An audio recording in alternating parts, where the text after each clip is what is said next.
গভীর রাত, সীমান্তের ওপার থেকে সার্চলাইটের আলো, বাতাসে এক অস্বাভাবিক নীরবতা, কিন্তু সেই নীরবতার আড়ালে রাজপথে আর কূটনৈতিক টেবিলগুলোতে চলছে এক তীব্র মনস্তাত্ত্বিক লড়াই, যে লড়াইয়ের উপর দাঁড়িয়ে আছে পুরো দক্ষিণ এশিয়ার ভবিষ্যৎ রাজনীতি। হঠাৎ কী ঘটল রাষ্ট্রীয় রাজনীতিতে? কেন ঢাকা থেকে দিল্লিতে হঠাৎ এক কূটনৈতিক তৎপরতা? শেখ হাসিনা দেশে ফেরার সাম্প্রতিক দাবি ঘিরে কেন আন্তর্জাতিক অঙ্গনে নতুন করে শুরু হলো টানটান উত্তেজনা? ঢাকার সচিবালয় সরকারের সম্প্রতি নানা পদক্ষেপ ও নীতি নিয়ে আয়োজিত সংবাদ সম্মেলনে উপস্থিত ছিলেন প্রধানমন্ত্রী তথ্য ও সম্প্রচার উপদেষ্টা জাহিদুর রহমান।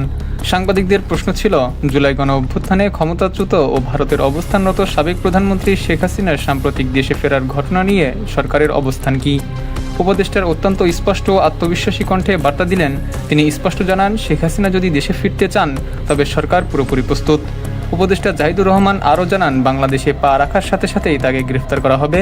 তিনি বলেন, উনি বলছেন আসবেন, তো উনি আসুক, আমরা প্রস্তুত আছি। কিন্তু বিষয়টি কেবল গ্রেপ্তারের হুমকির মধ্যেই সীমাবদ্ধ নয়, এর পেছনে রয়েছে একটি বড় কূটনৈতিক ফ্রন্ট। উপদেষ্টা আরও জানান, শেখ হাসিনাকে ফিরিয়ে আনার বিষয় ইতিমধ্যেই ভারতকে প্রাতিষ্ঠানিক চিঠি দিয়েছে বাংলাদেশ। ভারতের হাইকমিশনারের সাথে পররাষ্ট্রমন্ত্রী ও পররাষ্ট্র উপদেষ্টার বৈঠকে বারবার তুলে ধরা হয়েছে একটি সুনির্দিষ্ট শর্ত: যতদিন শেখ হাসিনা ভারতে অবস্থান করবেন তিনি কোনো রাজনৈতিক বক্তব্য দিতে পারবেন না।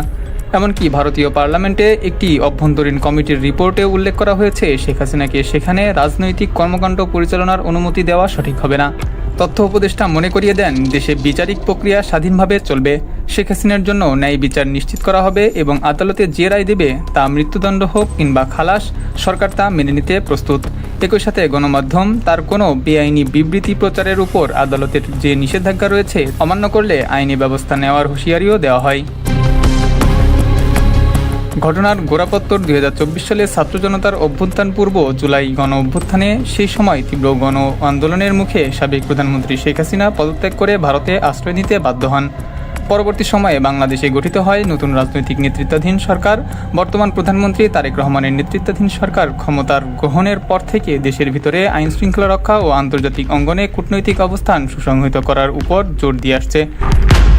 তবে মূল সংকটের কেন্দ্রবিন্দু শুধু দেশীয় রাজনীতি নয়, এটি দক্ষিণ এশিয়ার অন্যতম জটিল সীমান্ত ও নিরাপত্তা সমীকরণ। বাংলাদেশ ও ভারতে রয়েছে প্রায় 4 কিলোমিটার দীর্ঘ সীমান্ত। ভৌগোলিক ও কৌশলগত দিক থেকে বাংলাদেশ ভারতের জন্য কেবল প্রতিবেশী নয়, বরং ভারতের উত্তর পূর্বাঞ্চলীয় রাজ্যগুলোর নিরাপত্তার জন্য অত্যন্ত সংবেদনশীল এক পথ। অন্যদিকে ঢাকার জন্য ভারত একটি অন্যতম প্রধান বাণিজ্য ও রাজনৈতিক অংশীদার। বিগত এক দশকে ভারতের সাউথ ব্লক ঢাকা নীতি নির্ধারণে একচ্ছত্র প্রভাব রাখার যে চেষ্টা করেছিল, পট পরিবর্তনের পর সেখানে তৈরি হয়েছে বড় ধরনের পরিবর্তন। শেখ হাসিনার ভারতে উপস্থিতি কেবল আশ্রয়ের বিষয় নয়, এটি এখন বাংলাদেশ ভারত দ্বিপাক্ষিক সম্পর্কের সবচেয়ে বড় রাজনৈতিক কাঁটা। বিশ্লেষকদের মতে উপদেষ্টা জাহিদুর রহমানের বক্তব্য মূলত একটি কৌশলগত মনস্তাত্ত্বিক অবস্থান। ঢাকার নতুন প্রশাসন বিশ্ববাসীকে বার্তা দিতে চায় যে যারা শেখ হাসিনাকে আইনি প্রক্রিয়ার মধ্যে দিয়েই মুখোমুখি করতে চান তারা বিচারিক প্রক্রিয়ার প্রতি শ্রদ্ধাশীল। ভারতের সরকারি বক্তব্য অনুযায়ী তারা শেখ হাসিনার নিরাপত্তাজনিত কারণে তাকে অস্থায়ী আশ্রয় দিয়েছে, কিন্তু আন্তর্জাতিক বিভিন্ন প্রতিবেদনে বলা হয়েছে নয়াদিল্লি এখন অত্যন্ত নাজুক এক কূটনৈতিক দোটানার মধ্যে রয়েছে। একদিকে শেখ হাসিনাকে বাংলাদেশের কাছে হস্তান্তর করলে বিগত সরকারের অনুগতদের কাছে ভারতের রাজনৈতিক গ্রহণযোগ্যতা প্রশ্নবিদ্ধ হয়, অন্যদিকে তাকে বছরের পর বছর আশ্রয় দিলে বাংলাদেশের বর্তমান সরকার ও সাধারণ জনগণের কাছে ভারতের কৌশলগত ভাবমূর্তি চিরতরে ক্ষতিগ্রস্ত হতে পারে। আন্তর্জাতিক সম্পর্কের বিশ্লেষণ মতে ভারতের পার্লামেন্টে কমিটির সেই প্রতিবেদন থেকে স্পষ্ট যে ভারতের নীতি নির্ধারকদের একটি বড় অংশ শেখ হাসিনাকে দিল্লিতে বসে রাজনৈতিক বক্তব্য দেওয়ার সুযোগ দিতে নারাজ। তারা ঢাকার সাথে বাণিজ্য ও নিরাপত্তা চুক্তি ঝুঁকিতে ফেলতে চায় না।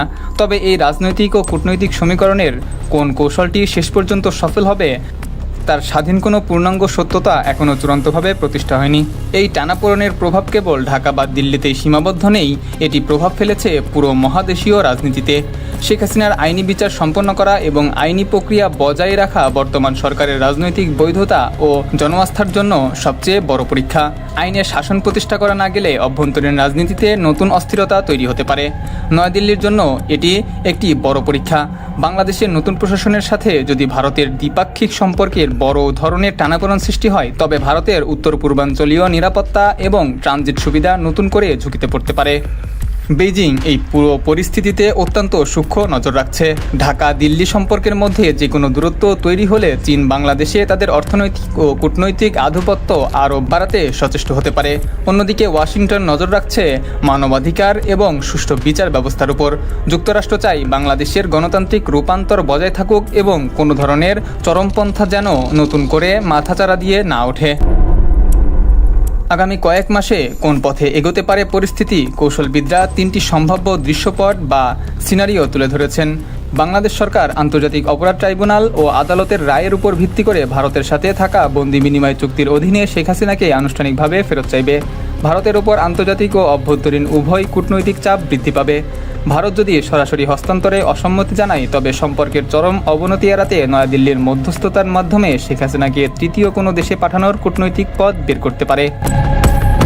শেখ হাসিনা যদি সীমান্ত পেরিয়ে দেশে ফেরার রাজনৈতিক পদক্ষেপ নেন তবে ঢাকার মাটিতে প্রবেশ মাত্রই গ্রেপ্তার ও কঠোর বিচারিক প্রক্রিয়ার মুখোমুখি হতে হবে, যা বাংলাদেশের অভ্যন্তরীণ রাজনীতিকে আরও বেশি উত্তপ্ত করে তুলতে পারে।